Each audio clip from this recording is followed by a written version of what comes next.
Alrighty, let's put this in the present mode so we can see. Open to my gamification final. We're just gonna hop over here. So, my project is an app that encourages kids to read, as I've noticed that many don't read unless they absolutely have to and no other reason. Behavioral change. I want them to not only read more, but actively want to read more. Not like, oh, I'm going to read more because, alright, sure, for the prizes or whatever. They actively want to read whatever they want to read. Like, when I was younger, I read above my grade level, but I was reading, I think it was Henry and Mudge, because I just liked Henry Mudge, and I was reading it a little bit, and among the other things. So it's just that kind of initiative. Accomplishment. So this is when we motivate people to perform actions by making them feel that they're winning, getting closer to winning, etc. Now, that ties this in to mine. Trophies earned, so any trophies that the kids earn as they go across will earn them these special colored gems, things like the ones in Sonic, Crash, the big just gems. The kids can choose the color, whatever color, because I've noticed people tend to get excited when their favorite color is available, regardless of what it is. There will be a big progress bar at the top of the screen just to show, like, yes, this is how far we are, as it is more motivating to see, like, yes, this is my progress instead of just guessing. Every time you complete an area, so like a section of levels, your spy level will go up, and they receive a special message at the halfway point. It will be an audio, have a little video and everything to congratulate them that they have made it halfway already. There will be another one at the end as well, but it will be more bombastic message instead of the smaller. Aesthetics. Humans enjoy certain sounds, smells, tastes, and feelings, and other sensory inputs. So, using them to encourage certain behavior is really effective. So, aesthetic theme, I went off of the Spy Kids themes, that kind of wacky, like, kind of realistic, but weird enough that you can tell something's up. Something is not reality. Using the Pain Squad as their, like, the menus and videos, because they're the ones that had the little videos in there, and I thought they were really impressive. Guilty Party music. Now, if you've never heard the theme song for Guilty Party, it is very energetic, but it fits with the theme of the game, which is a mystery solving one where you pick your characters and solve the mystery. So I figured it was appropriate since it is a children's game, so it's not too scary or anything, of course. Narrative. So these can be used when you use stories to motivate the player. You can use having someone to relate to. In this case, it is you are the one, and I imagine you would relate to you yourself.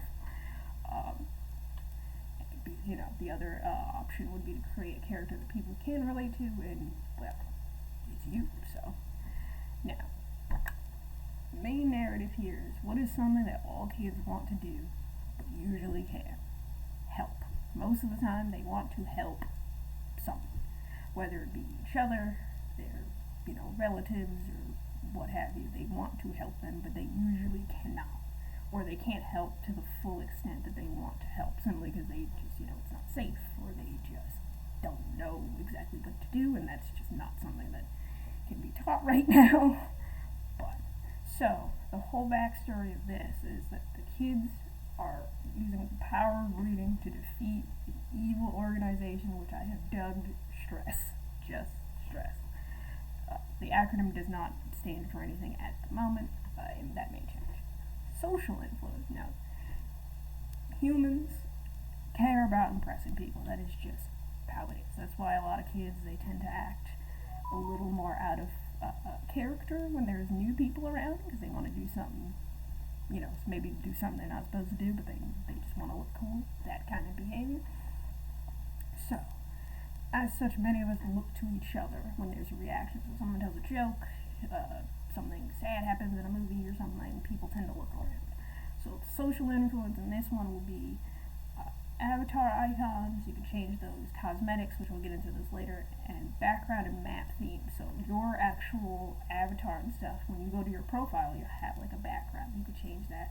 Now map themes, I use Crash 4 as an example with the whole, see they're very stylized, it's not just here's where you walk and that's it. So these ones here, these squares, would be the extra, they could be used as extra just to differentiate them, either that or a triangle, whatever one helps. That would be done in testing. But these three would be the regular, so the regular path that you would go. You can change the background. Initially there would probably only be one to start, but I do wish to implement multiple of them because the more you're invested, the more you're willing to go. Back to the leaderboard. Now this one, since these are children, these are not adults where they would be, this is more of a, having real competition seems like a bad idea just because, well, doing that would mean a lot of them would feel discouraged because they're just not enough in this one, and I don't want to discourage them from reading, so the competition is AI, but they will behave like people, they'll move around and stuff, but they'll never go down. So if they get to place 10, for example, and there's 9 above them and then like 10 below them, they'll never go back to like 15, for example. They'll stay at 10, but the ones above and below them, they'll move around. Just a little trick to hide that behavior, but something else. They still would be able to show it off if they want to show to their friends or whatever what their things are. That is still their characters, for example. Ownership. So let's be real.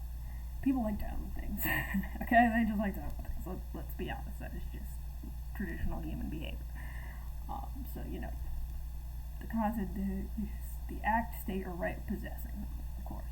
Now, kids can own the colored gems that I mentioned before, and then coins to buy cosmetics for their avatar, pet, room, and base. So the base would be the exterior of the base. It might move to the interior as well. They will have a room in the base, but that they can design. The rest of it may or may not be changed. Their pet is chosen at the beginning, so dog, cat, etc., and they can buy little cosmetics for them and themselves. Now, creative freedom is when you can choose what you want to do. So like in Persona, you can choose what you do from day to day, or if you're playing an open world game, once you've gotten past like the initial bits, usually they let you just do whatever, that kind of thought process. Now, the driving force for this is simple fact that kids can choose whatever book they want. The book, as long as the book is a book, basically, and a actual story. It's not just it's not the dictionary, for example, because that would be a little odd. I don't know how that would work, to be fair, but they can choose whichever book. You can go from their grade level. If they're above, they can read other stuff, whatever is customized for them, basically. There will be suggestions for sections, so once they're in their grade level of reading and such has been inputted, they will get suggestions for different ones, so maybe they don't know, but there's too many choices, they want some kind of smaller thing to choose from, that will be available. Submission freedom. So this one I try to make it as broad as possible because I know everyone likes to express their learning differently, of course. So you can write, you can do a text-to-speech, speak into the thing and it'll put that in. You can draw, whatever, whichever you feel like. All you would do is just scan them and put them in. So you take a picture. You can draw digitally and type digitally. So if you have this on an iPad or a phone or whatever, a smartphone, a smart device, you can use that. You can draw freehand if you so desire on there. So just in case, if this was done, say, in a car, the kids they're going off on a road trip or whatever, and this is how they're entertaining themselves, or maybe they're doing it, on their way somewhere. This way they could do it without having to have the resource. Not only that, but they wouldn't need it if they wanted to draw. If they wanted to draw but they don't have anything to draw with or draw on, they would have the option. Unpredictability. So this is when it's used to spice up the gameplay. So it's something possesses the following trait: an inability to be predicted. So when that is a factor, we've got unpredictability. It's usually used to make a large number of options feasible, or, like a casino, for example, there's so many options that you can potentially land on or draw or whatever, but it makes it possible to put them all together. It's the gameplay equivalent of like a story twist, something to pop up that's like, oh, I wasn't expecting that kind of behavior. Now, to implement this is random bonus prizes. So sometimes when they finish a level, they may get a bonus prize. Now, this can be a multiplier, like it says over here with the coin multiplier. So sometimes they'll also get put into like a book battle.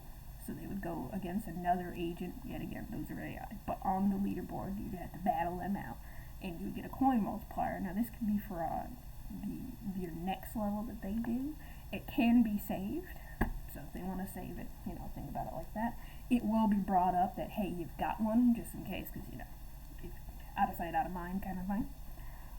It'll have an icon on the actual screen, but, if you're so focused on whatever you're doing, you might miss it, so just a precaution. Now, scarcity. Say to being scarce or in short supply. Now, let's be real. If something's limited, people probably wanted more. Like, if this was the only one available, this light bulb here, the one that's actually lit, more people would probably want it if there's only just this one and nothing else. Now, I have it here for limited time cosmetics over here. So in the little store that is available, there are limited time cosmetics. So monthly quest. I made them monthly and not weekly, just because the book is actually read. The book isn't just there. It's not like the books. They have the big panel on the side, and as you read, you would press the button as you go along. Those, they happen in real time. There's nothing else you're doing afterwards. So had to be something more likely to actually occur. Now, the VIP room, the stock over here for the VIP room, entry is based on the rank of the player. I haven't specifically decided on ranks or anything just yet, as I wanted to just get all the groundwork stuff first, but they do exist. The idea is the higher your rank, the more options you have in the store. Like, the more options you can choose from, of course. Now, avoidance. Keeping away from or not doing something.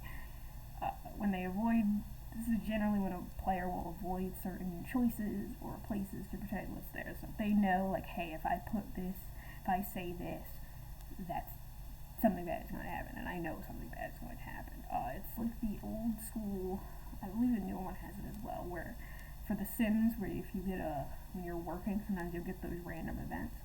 I believe that those ones, they changed it where it might have a chance for all of them, like, they can either succeed or fail regardless, but the original ones, like the ones in the massive boxes, came out in like the early 2000s, those, I do believe those are concrete, so once you knew which one it was, you would always avoid the wrong one, for obvious reasons. Now, for avoidance, this is, I went off for the evanescent opportunity, so it disappears if you don't do it, because I didn't want to put it in the regular one, as it seems more of like a way to drive people away. So there will be base attacks that they'll have to deal with, and pet rescues. So sometimes they'll get there and the pet's been grabbed and they gotta go save them, those kind of things. So if not done for both of these, this will take furniture in the room, and the pet would just be unavailable for a bit, or depending on which one. So if they don't do it at all, the pet will simply disappear for a bit, but if they do it and they finish it, then they're fine. They're there immediately. It's just a quicker way. Granted, these ones, the opportunity disappears here. The timer will be really, really generous, and it'll be very obvious just to give them the higher chance of actually doing the thing. Plus, if they perhaps are in the middle of their current book and they have not finished it yet, and they want to, they need a little more time, they can put that down. So you can, in the settings, you'd be able to change these from this evanescent one to a they are just there. If they're for younger children, it can be changed to per person for convenience. Now, summary. I believe that by using apps, kids will be able to develop the motivation to read that was cultivated within me, which is why I put a play back there. While it won't be instantaneous, of course, slowly, hopefully, I truly hope for it, the number of kids who love to read will rise, as it is a wondrous